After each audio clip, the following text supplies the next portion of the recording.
मेरे बड़े कज़न्स हैं, बड़े ताया अबू के बच्चे और सारे, उन्हें वो सुनाते थे, अपने बेटों को सुनाते थे। एक तस्वीर उनके पास थी उस ज़माने की जिसमें वो मज़दूरी कहीं कर रहे हैं अंग्रेज़ों के साथ, कोई वो पिक्चर थी उनके पास। वो जब उनके पांचों बेटे जीसी से पढ़ गए और बड़े बड़े अफसर लगे तो वो कहते होते थे कि ये तस्वीर पास रखना और ये याद रखना कि अगर ये वक्त नहीं रहा तो ये भी नहीं रहेगा, कभी जुल्म ना करना। वो तस्वीर अभी भी मेरे कज़न के पास है, बड़ी पुरानी, उस ज़माने के कैमरों की, जो बड़ी बुरी हालात में, शायद रेलवे स्टेशन पे पता नहीं वो पंखा चल क्या करें अंग्रेज़ों को, अंग्रेज़ बैठे हुए डांगरी पहन के, बहुत पुरानी तस्वीर। तो वो कहते थे कि ये याद रखना कि अगर वो वक्त नहीं रहा तो ये भी नहीं रहेगा। लेकिन मेरे दादा 7वीं नस्ल थे, मेरे दादा से 7 नस्लें पीछे जो मेरे परदादा, जो भी उन्हें कह लें, थे, उनसे एक जुल्म हो गया। बकौल दादा के बड़े जालिम थे, वो इलाके के चौधरी थे, बड़े थे, ज़िम्मेदार थे, जो भी थे।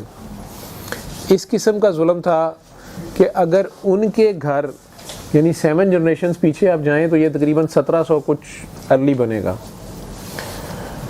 कि जो अगर उनकी हवेली में सरसों का दिया जलता है तो फिर उस कस्बे में, उस गांव में किसी और के नहीं जल सकता था। उनके घर में गेहूं या गंदम की रोटी पकती थी तो कोई और उस कस्बे में गंदम की रोटी नहीं खा सकता था, वो जौ खाएंगे। सख्त जालिम किस्म का ज़िम्मेदार, कोतवाल, जो भी आप कह लें, और बहुत बड़ी हवेली थी और बहुत पैसा था। और वो अशरफियाँ उस ज़माने में शायद होती थी, वो उनके पास इतनी थी कि वो उन्होंने उस हवेली में देगें जो लोहे की होती हैं वो ज़मीन में दबाई होती थी और वो एक देग अशरफियों से भर जाती थी तो फिर दूसरी होती थी, फिर तीसरी होती थी, कोई इस तरह देगें भी उनकी अशरफियों की थी। और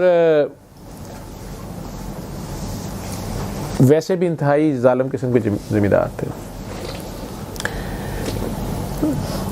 वैसे हम पीछे कुतुब शाही फुकर हैं, बहाउद्दीन ज़करिया मुल्तानी और कुतुब शाह और हज़रत अली तक सिलसिला जाता है।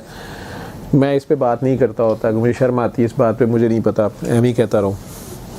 करतूत ऐसी नहीं है तो बंदा इतनी बड़ी बात नहीं करनी चाहिए। वो सारी चीज़ें अपनी जगह थी, लेकिन ये साहब बहुत सख्त है। तो एक दिन कोई उनका मज़ारा या जो उनका नौकर था, यंग लड़का था, उस लड़के का बाप बूढ़ा था और वो उससे काम नहीं होता था। तो वो बाप इनके पास आया कि आप ये मेरे छोटे बेटे को रख लें और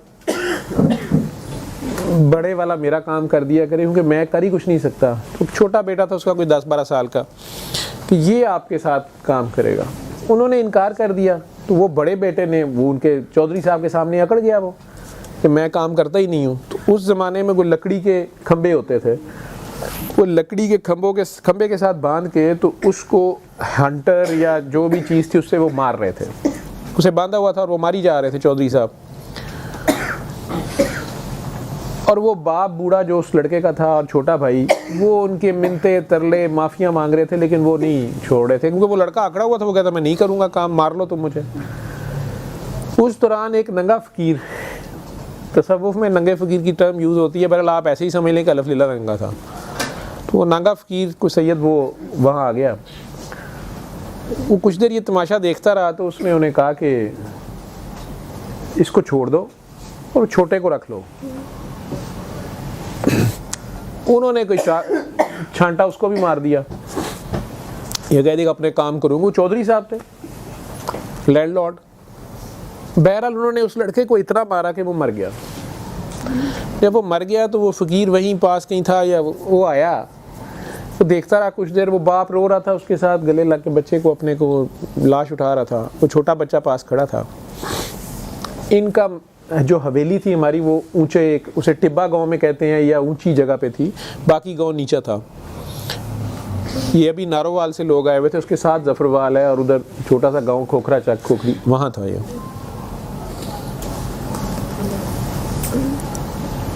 वो फ़कीर ने इन्हें कहा, वो लैंग्वेज तो मुझे अब नहीं आती, जो मैंने सुना है, मेरी आपा 2 थी, उन्होंने सुनाया, आपा मुमताज़, आपा कनीज़ और मेरी ताई अम्मा रशीदा, उन्होंने ये स्टोरी मुझे सुनाई। उसने कहा कि क्या फ़ायदा हुआ तुम्हें, ये ना तुम्हारे काम का रहा ना उसके काम का, बूढ़े के काम का रहा। तुम्हें कहा था कि इसको छोड़ दो, इसको बूढ़े के काम का रहने देते, अब ये ना तेरे काम का ना बूढ़े के काम का। वो अब गुस्से में खड़े, बंदा बच्चा मार के होगा, उसकी जागीर थी, ये जो भी था। उन्होंने दोबारा कहा ये बूढ़ा अब क्या करेगा। वो फकीर ने जब ये कहा तो उसे कहने लगे कि वो उसके पास छोटा है ना। अब ये जो चौधरी साहब थे, इनके 5 बेटे थे, जो मेरे दादा के जो होंगे 5 बेटे थे। वो फकीर ने भी इसी तरह कहा, उसने कहा तेरे लिए भी छोटा काफ़ी है, फिर तेरे लिए भी छोटा काफ़ी है, अगर उसके लिए काफ़ी है। वो तो चला गया। उसी रात वो 7 नाला डेक उसे कहते हैं, कश्मीर के पहाड़ों से एकदम फ्लैश फ्लड्स आते हैं, फ्लैश फ्लड आया और वो हवेली बहा के ले गया। उसी रात वो हवेली बहा के ले गया और वो हवेली जड़ों से उखड़ गई। वो देगें, वो सियालकोट के, मैं बताता होता हूँ कि जो लोकल टप्पे गाते हैं ना, उनमें वो उस वाक़े के गाने भी बने हुए हैं कि देगा छन छन कर दियाँ जांदियाँ, तो ये वो बड़ा मशहूर वाक़या है उधर का।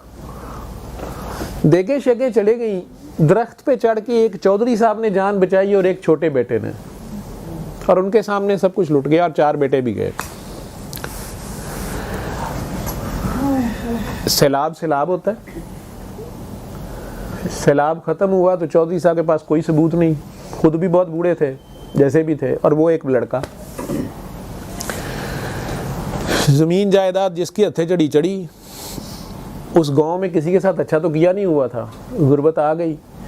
हुआ क्या कि अगली 7 नस्लें, बेटियां जितनी मर्जी पैदा होती थी, वो जो एक लड़का बचा जब उसकी शादी हुई और फिर आगे एक बड़ा बेटा होता था, बीच में बेटियां या गैप होती थी, फिर एक छोटा बेटा होता था। सिर्फ 2 बेटे पैदा होते थे, 7 नस्लें, और मेरे दादा 7वीं नस्ल थे। जब वो बड़ा बेटा 21, 22, 24, 25 साल की उम्र में आता था, जवानी में आता था, बाप ज़ाहिरी बात है उस पर मेहनत करता था, उसको उस ज़माने के मुताबिक कोई हुनर या पढ़ाई लिखाई या जो भी करता था।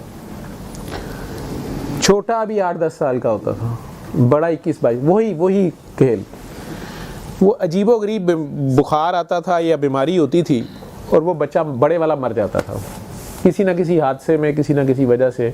अमूमन वो बुखार होता था, बड़ा बुखार, और वो मर जाता था।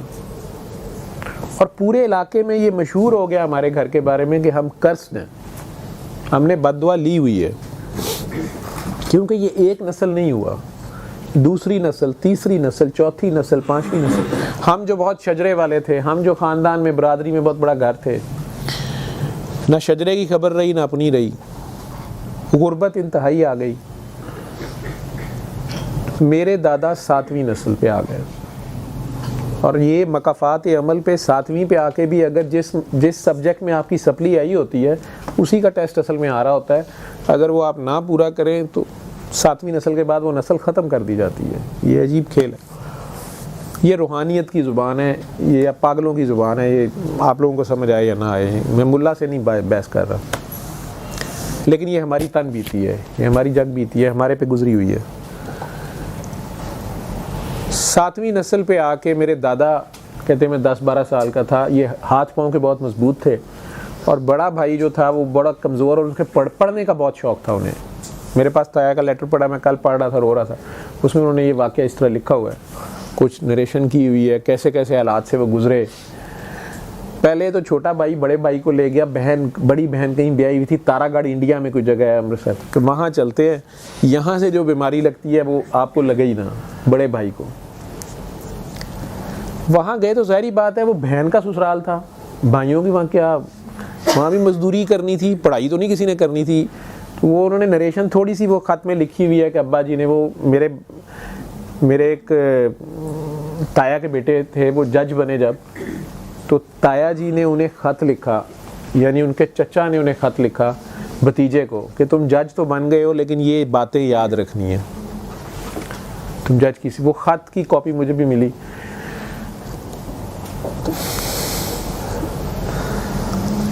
उसमें उन्होंने वो वाक़या भी लिखा हुआ है।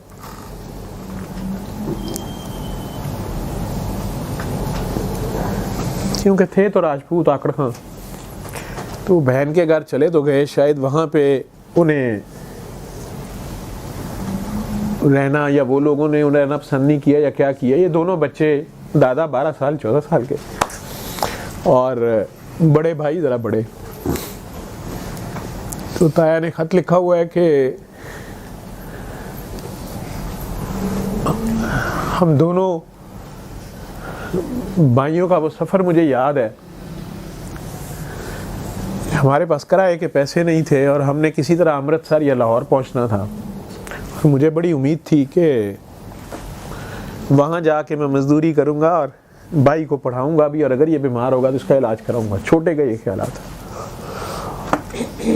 बड़े भाई जिस्मानी तौर पे बहुत कमज़ोर भी थे, लेकिन बकौल दादाजी के बड़े प्यारे और गोरे थे, क्योंकि दादाजी खुद मैंने सुना सांवले या काले थे, लेकिन बकौल उनके कि वो बड़े गोरे थे या बड़े हसीन थे, उनको अपने भाई से बड़ा प्यार था या जो भी था।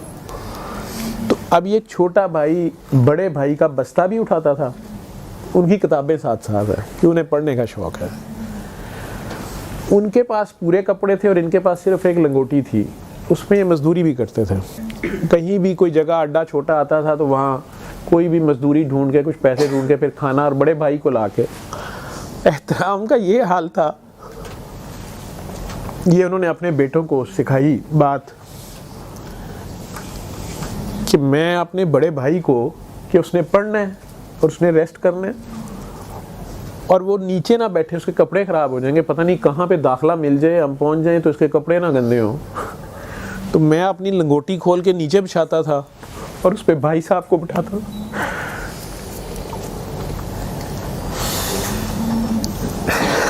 आई एम सॉरी, मैं थोड़ा जज्बाती हो गया, लेकिन मैंने जब ये बातें पढ़ी हैं, खुद भी ये जब भी पढ़ी हैं, मेरे लिए बड़ी पेनफुल भी होती है कि हम लोग तो बड़ी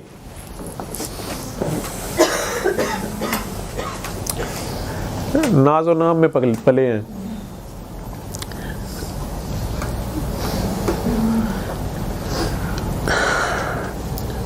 रास्ते में किसी औरत ने उनसे मजदूरी करवाई, कोई काम करवाया, इन्होंने पैसे मांगे, वो शायद कम दे रही थी, इसने बहस की, उसने कुत्ता छोड़ दिया, उसने इन्हें काट लिया। फिर वो बड़ा भाई ने उठा के फिरता रहा बेचारा, उस पे वो सारी ज़िंदगी बड़े शर्मिंदा रहे कि मेरे बड़े भाई ने मुझे उठाया। खैर, उसी इलाके में कोई सिख खातून थी, रात को उन्होंने इन दोनों बच्चों को पनाह दी, इनकी मरहम पट्टी की, कोई कपड़ा जला के उस ज़माने में लगाते थे जहाँ कुत्ते ने काटा हुआ था, वो कोई राख उसमें भरती रही, जो उन्होंने ख़त में लिखा, बताया, दादा ने सुनाया ताया को। एनीवेज वो ज़ख़म इनका हील हो गया या जो भी था। तो कोई रेलवे लाइन बन रही थी, पटरी पता नहीं कहाँ से, मुझे वहाँ पे मजदूरी कर ली इन्होंने ठेकेदार के साथ। ये डील की कि मैं डबल शिफ्ट करूँगा, भाई नहीं करेगा। तो ये वो पटरी पे रोड़ी शोड़ी डालते थे, पता नहीं डबल शिफ्ट में काम करते थे, पैसे लेते थे। वो पैसे जमा करके को 8 आने उस ज़माने के 6 माह की मजदूरी से जमा कर लिए। फिर उस ट्रेन जब चली तो उस पे ये दोनों लाहौर रेलवे स्टेशन आए ज़िंदगी में पहली बार। और रेलवे स्टेशन पे जब उतरे तो वहाँ पे दादा कहते हैं कि मैंने रोना शुरू कर दिया, क्योंकि मेरी जो निक्कर कोई मुझे एक अंग्रेज़ ने दे दी थी, डांगरी, कुछ डांगरी उसे कहते थे, निक्कर थी, बरमूदा शॉर्ट होगी उस ज़माने की जो भी, तो वो मैंने पहनी हुई थी, उसमें मेरी वो थी अठन्नी, वो किसी ने सोते में ट्रेन में ये सो गए, निकाल ली। अब ये लाहौर रेलवे स्टेशन पे रो रहे हैं कि मैंने भाई का इलाज कर, अब भाई को बुखार होना शुरू हो गया। दादा हालांकि पढ़े लिखे उस वक़्त नहीं थे, वो कहते हैं कि मेरे जहन में ये सोच थी कि ये मेरे बाप, ये जो कहते हैं बद्दुआ है 7 नस्लों से आती है, ये ना कोई बीमारी है जो यहाँ के हकीमों को समझ नहीं आती। तो मैं लाहौर में अंग्रेज़ आया है और सुना है कि बड़ा अच्छा अस्पताल है, कुछ है, तो वो कहते हैं कि मैं तो इस चक्कर में था, जो सुनी सुनाई बातें थी। अब रेलवे स्टेशन पे वो रोना शुरू हो गए कहीं खड़े दोनों बच्चे। वहाँ कोई साहब थे, मुसलमानों का एक स्कूल था शेरावाला गेट पे, मुस्लिम हाई स्कूल, उसके हेडमास्टर उस ज़माने में वो थे। बकौल दादा के उन्होंने तुर्रे वाली कैप वो पहनी हुई थी, पगड़ी और एचकन, और वो किसी मुसाफिर को अपने किसी को छोड़ने रेलवे स्टेशन आए हुए थे। और दादा कहते हैं कि मेरे ख्याल में इतना बड़ा मैंने रेलवे स्टेशन, मेरे ख्याल में यही लाहौर था। तो मैं यही सोच रहा था इतना बड़ा लाहौर है, रेलवे स्टेशन था, और इसमें ट्रेनें ही चलती हैं तो अस्पताल कहाँ है, साथ ये सोचता था, और इतनी दुनिया है। तो वो जो बुजुर्ग थे उन्होंने इनसे पूछा कि क्या बात है, इन्होंने सारी बात बताई। वो कोई बड़ा आदमी था, कोई अल्लाह का बंदा था, जो भी हेडमास्टर साहब थे, जो मुझे आज समझ आती है। उन्होंने इनकी सारी बात सुन के इन्हें कहा कि मैं तुम्हारे भाई का इलाज कराऊंगा, एक शर्त पे, तुम दोनों मेरे घर चलोगे, वहाँ रहोगे, और तुम मेरे घर का काम करना शाम को, लेकिन सुबह तुम्हें मेरे स्कूल में पढ़ना पड़ेगा, तुम तालीम हासिल करोगे। दादा को कहा, इन्होंने कहा जी मुझे शौक़ नहीं है, मेरे भाई को शौक़ है, इसकी किताबें, इसको आप पढ़ाए। इन्होंने कहा नहीं, तुम्हें पढ़ना पड़ेगा, अगर तुम पढ़ोगे ना तो फिर मैं इसका इलाज कराऊंगा। इन्होंने शर्त मान ली, उनके घर चले गए। कहते हैं कि अगले दिन उन्होंने उन्हें म्यो हॉस्पिटल दाखिल कराया। उस ज़माने में म्यो हॉस्पिटल बन गया था 1800s में कहीं। तो कहते हैं कि मैं वो बड़ा हैरान कि इतना बड़ा अस्पताल, फिर वहाँ अंग्रेज़ डॉक्टर भी था, वो उन्होंने कुछ चेक चुक किया, उन्होंने मेरे भाई को दाखिल कर लिया। इधर से पढ़ाई भी शुरू हो गई इनकी, लेकिन इनके भाई कुछ अरसे बाद फौत हो गए, उसी बीमारी में, नहीं पता चला, जो भी, वो फौत हो गए।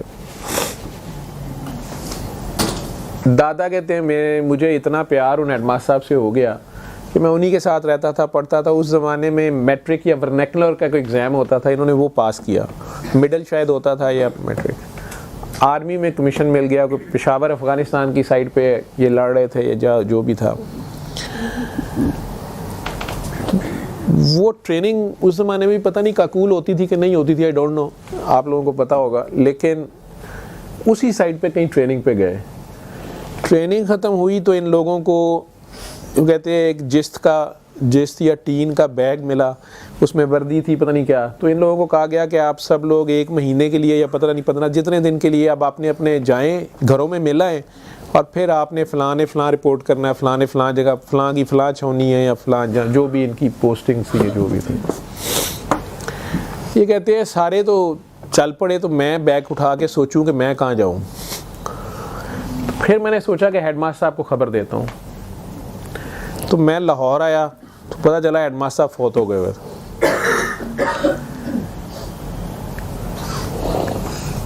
कहते फिर मैंने सोचा कि मैं अपने गांव जाता हूँ, पीछे खबर लेता हूँ, थोड़ी सी ज़मीन भी थी, जो भी था वो कौन ले गया, क्या बना क्या नहीं बना। वर्दी उस ज़माने में वर्दी ये पहनी हुई थी और उसी में ये वहाँ चले गए। वहाँ ताउन की वबा फैली हुई थी। तो जब ये गए तो एक बहन इनकी वहाँ थी छोटी, वो ब्याही हुई थी उस गांव में, वो रोना शुरू हो गई कि तुम क्यों आ गए हो, तुम माशाल्लाह अगर बच गए थे तो यहाँ तो ताउन फैला हुआ है, या तुम्हें ये ना हो जाए, वो ना, जो भी है। कहते हैं कि खैर गांव वाले मेरे से बड़ी अच्छी तरह मिलना शुरू हो गए, क्योंकि अब मैं अफसर लग गया था, या जो भी उस ज़माने में मुसलमानों के तो औलाद कोई नहीं थे, तो अंग्रेज़ों के अंडर। एनीवेज़ वो कहते कि अभी मुझे पहला रात या दूसरी रात थी तो एकदम शदीद बुखार हुआ और जोड़ सारे जुड़ गए। मेडिकली मैं उसे एक्सप्लेन नहीं कर सका, या मुझे वो लेप्रेसी लगती है, शायद ये उस इलाके में गए थे उधर तो लेप्रेसी थी। क्योंकि वो कहते हैं कि वो कोई हकीम भी आया, उसने कहा कि ये प्लेग नहीं है, ताउन नहीं है, लेकिन ये कोड़ है, कोड़ लेप्रेसी को कहते हैं।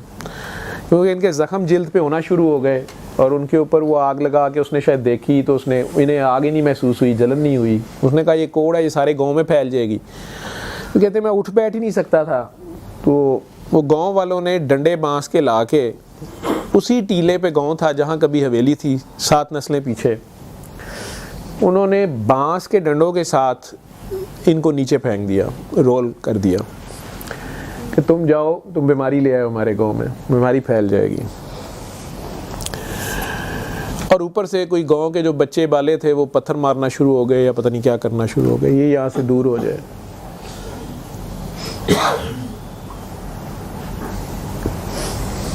दादा कहते हैं कि दूर एक गांव के परे अभी भी वो जगह है, वहाँ एक कब्र थी, एक छोटा सा ज़ख़ीरा था दरख्तों का, गांव से कोई 1 फरलांग के फासले पे, 200-300 यार्ड्स पे खेत ही थे, वो नाले डेक के साथ था।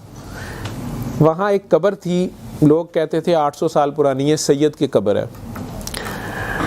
कोई कहता था ये महमूद गजनवी के साथ जहाद में आए थे, कोई कहता था अहमद शाह अब्दाली के साथ है, ये सैयद की कब्र मशहूर थी। और कोई उन्हें शौकत शाह, कोई शाकिर शाह वली कहते थे, 3-4 नाम थे,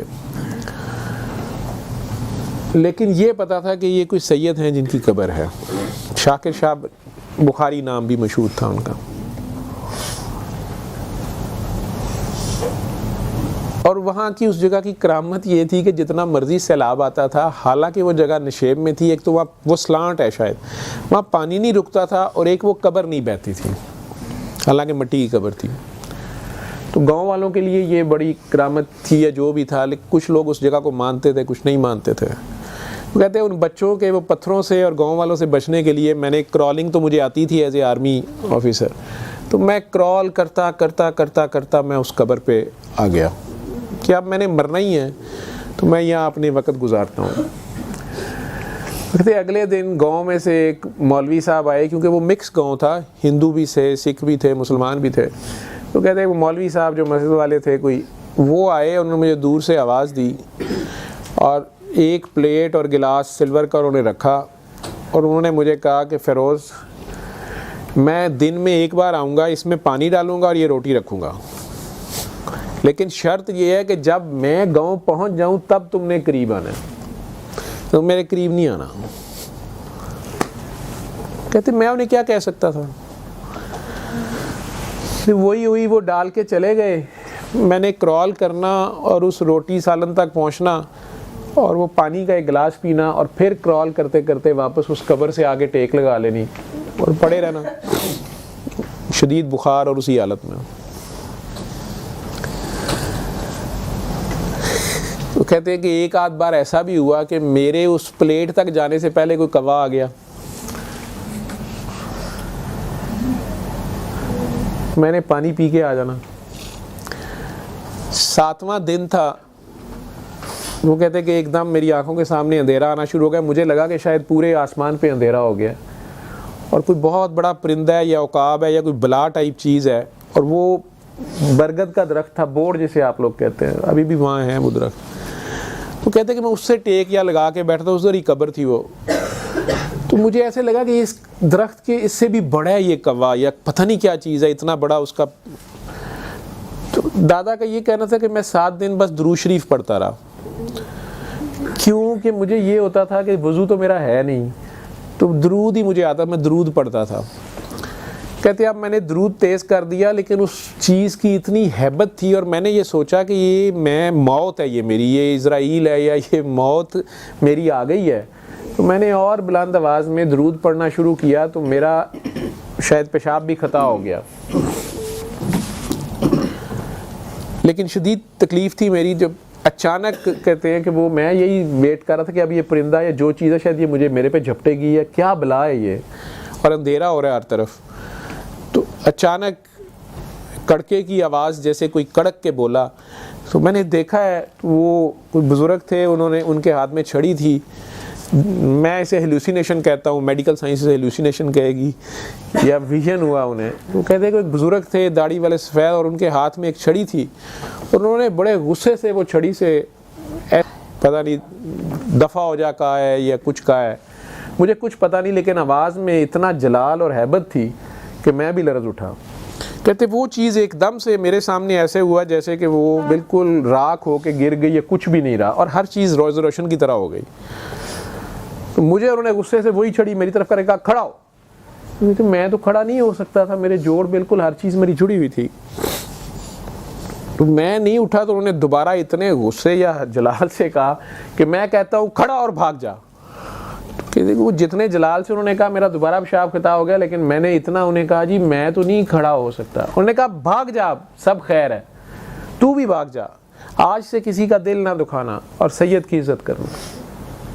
कहते मैं कांपी जा रहा था जब उन्होंने दोबारा एकदम से शायद मेरे थपकी दी या क्या किया और कहा कि जाओ 5 सितारे होंगे, रहती दुनिया तक खैर होगी, लेकिन किसी का दिल ना दुखाना और सैयद की इज्जत करना। कहते हैं कि वो इतने ज़ोर से उन्होंने मुझे कहा कि मैं भाग पड़ा, कुछ देखे बगैर मुझे खौफ आ रहा था, और बड़ी दूर जाके मैंने पीछे मुड़ के देखा, मुझे वो भी नज़र नहीं आए, लेकिन मैं इस स्पीड से भाग रहा था कि भागते भागते मैं वो टिब्बा चढ़ गया या वो टीला चढ़ गया गाँव वाला, आगे लोग इकट्ठे हो गए, गाँव इकट्ठा हो गया। वो कहते मेरी बहन भी रोती आ गई, बहनोई, वो लोग देखें हैरान हो गए कि ये इसको बीमारी छोड़ गई है। ये कॉन्सेप्ट गाँव में होता है